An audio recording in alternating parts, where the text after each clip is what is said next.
प्रणाम साथियों, नमस्कार। जीवन में बहुत से कार्य हैं, भाग दौड़ है, दौड़ धूप है, ये करना वो करना, यानी कि चैन नहीं है। और उस चैन को पाने के लिए, उस शांति को पाने के लिए हम हमेशा प्रयासरत रहते हैं, फिर भी वो जो हम चाहते हैं शांति नहीं मिलती। इसके बहुत से कारण हैं। हम कभी कभी व्यर्थ में ज़्यादा उलझ जाते हैं। सार्थक तो करना जरूरी है,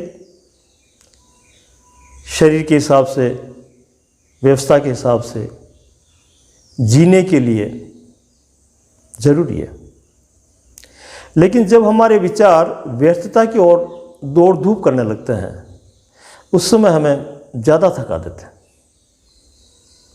हमारे पास बची कुछ एनर्जी नहीं रहती है जो कि हम वास्तविक व्यवस्था में लगा सकें। और उस उधेड़ बुन में, उन विचारों की प्रक्रिया में इतने गर्त में उतर जाते हैं कि निकलना मुश्किल हो जाता है। और फालतू के विचार होते हैं। वो फालतू की इसलिए कह रहा हूं मैं कि जो कल बीत गया आपका, अभी है ही नहीं वो, अब उसके विचार आते हैं, जबकि काम आज का करना है। लेकिन विचार कल के आते हैं, और वो कल के विचार सार्थक नहीं होते हैं आज के लिए। आज का विचार ही आज का कार्य करेगा, और कल के जितने भी विचार हैं वो सब स्मृति में भरे पड़े हैं। तो उस स्मृति के उस संग्रह में से जब जब विचार आते हैं, तो यहाँ जो नवीनता और यहाँ की जो वातावरण की जो गतिविधि है, उसको करने के लिए जो एक तरीका, जो एक उपाय आज वर्तमान पर लागू हो सकता है, उसको भी हस्तक्षेप करते हैं वो कल के विचार। उनका कोई काम नहीं आज में। देखो, हमारा जो मन है वो या तो बीते हुए कल की बातें याद करता है स्मृति में, या उनको याद करके भविष्य में मुझे क्या करना है उस पर चिंतन करता है। और जबकि मज़ेदार बात है कि दोनों कल आज नहीं है।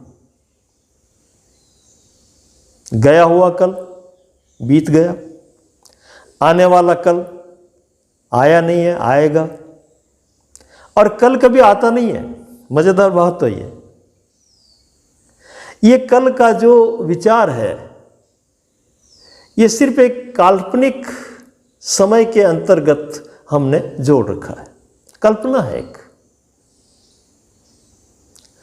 लेकिन इसमें हमारा मन दौड़ धूप करने की वजह से थक जाता है, हाथ कुछ नहीं लगता।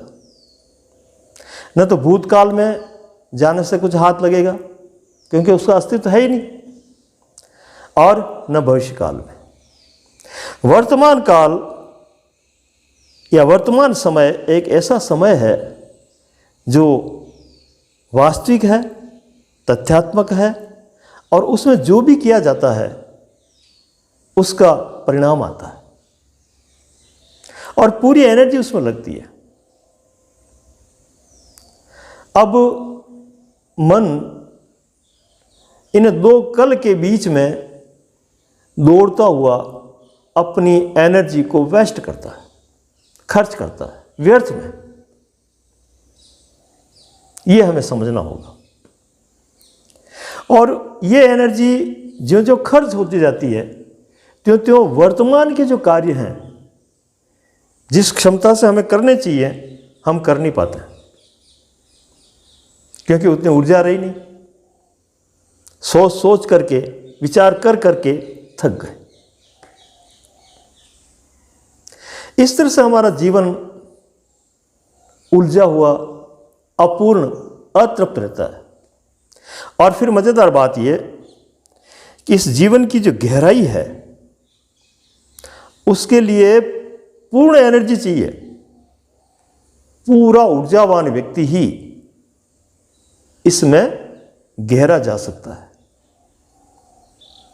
इसकी गहराई को देख सकता है, महसूस कर सकता है। सतही तौर पर चलने वाला जीवन के जो व्यापक आयाम है उस स्तर पर नजर तक नहीं डाल सकता, दृष्टि नहीं जाती है उसकी। और क्योंकि उसका सतह जो है वो भी पूरा नहीं हो रहा है। तो जीवन की गहराई को यदि समझना है, जानना है, तो उसके लिए हमें वर्तमान में ठहरना होगा, वर्तमान में मन को ठहराना होगा। अब यदि मन यानी विचारों का समूह ये भूतकाल में न जाए और भविष्य में भी न जाए तो होगा क्या? वर्तमान में रहेगा। और वर्तमान में रह करके जो भी उसके आमने सामने है उसको देखेगा और पूरी ऊर्जा से देखेगा। तो जो सामने है उसको अगर पूरी ऊर्जा से देख लिया गया तो उसका होना संभव है, हो जाएगा वो। हमारे काम इसीलिए अधूरे रहते हैं कि हम पूरी ऊर्जा से उसके साथ रह नहीं पाते हैं, उसको कर नहीं पाते हैं। और इसका मुख्य कारण है भूत और भविष्य में उलझना। वर्तमान ही जीवन का सबसे अमूल्य क्षण है। यदि किसी ने सीख लिया वर्तमान में रहना तो वो जीवन को भी एक दिन जान पाएगा, जीवन को ठीक तरह से जी पाएगा। वर्तमान आवश्यक नहीं, अनिवार्य है।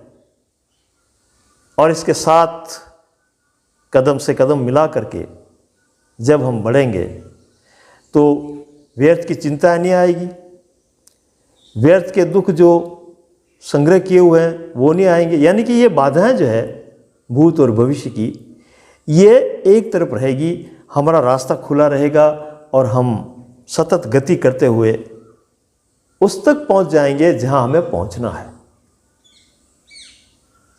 ये एक बहुत बड़ी कीमिया है, बहुत ही बड़ा रहस्य है कि हमारा मन कैसे वर्तमान में रह करके अपनी उपलब्धि को प्राप्त करे। उपलब्धियां दोनों तरफ कह रहा हूं मैं, संसार की भी और अपने अंतर की भी, जिसको अध्यात्म नाम दे दो भले।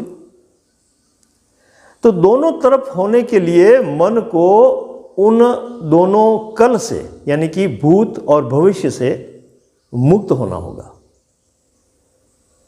और इसको मैं सबसे बड़ी साधना कहूंगा। वही साधक है जो इन दोनों से अलग होकर के वर्तमान में ठहर कर और अपना कार्य कर रहा है, अपनी क्रिया कर रहा है। तो वर्तमान में रहना और उसके साथ अपनी क्रियाओं को करना अपने आप में आनंदप्रद है, बड़ा अच्छा लगता है। कभी करके देखो आप, वर्तमान में रह करके जो ही आप कार्य करते हैं तो वो कार्य ही आनंद में बदल जाता है। आपको एकाग्र होने की भी जरूरत नहीं है, समझना इस बात को। एकाग्रता क्यों लानी पड़ती है कि कहीं मन भाग रहा है तो, और भागता कहाँ है? या तो भूतकाल में या भविष्य काल में, और वो दोनों रास्ते हमने छोड़ दिए। भागने के दो ही रास्ते हैं इसके, मन की अगर देखें तो दो ही दिशा है, भूत और भविष्य। और ये दो दिशा ही इसकी दशा को बदल देती है। तो भागना इसने बंद कर दिया। अब एकाग्रता की कहाँ जरूरत है? स्वतः एकाग्र रहिए। एकाग्रता तब लानी पड़ती है जब कोई कहीं अपने प्रतिकूल जा रहा है और फिर उसको वापस खींच के लाना पड़ रहा है। तो ये जो द्वंद्व है, वो द्वंद्व इस दो को लेकर के है, भूत और भविष्य को लेकर के, वो हमने एक तरफ कर दिए। तो मन स्वतः अपनी जगह है। इसके साथ बलपूर्वक या जबरदस्ती ऐसा भी नहीं है, स्वतः स्वतंत्र है ये। और अब जो भी कार्य करेगा बड़ा अच्छा होगा। ये उड़ान भर सकता अब इसमें शक्ति है, त्वरा है, हिम्मत है इसमें, और नए आयाम की ओर जाने की क्षमता है, एनर्जी है इसमें, पूरी शक्ति है। ऐसा ही मन खोज की ओर प्रवृत्त हो सकता है, गहरा उतर सकता है, सफल हो सकता है, आनंदित हो सकता है। और जो भी रहस्य हैं वो उद्घाटित तभी होते हैं कि जब ऐसा मन हो जाए, मन इस स्थिति में आ जाए, तो इसके रहस्य अपने आप खुलने लगेंगे। ये थोड़ा हमें वर्तमान में रहना सीखना होगा। तो वर्तमान में रहने का मतलब जीवन के साथ रहना, और जीवन के साथ रह करके ही हम जीवन के रहस्यों को जान पाएंगे। धन्यवाद।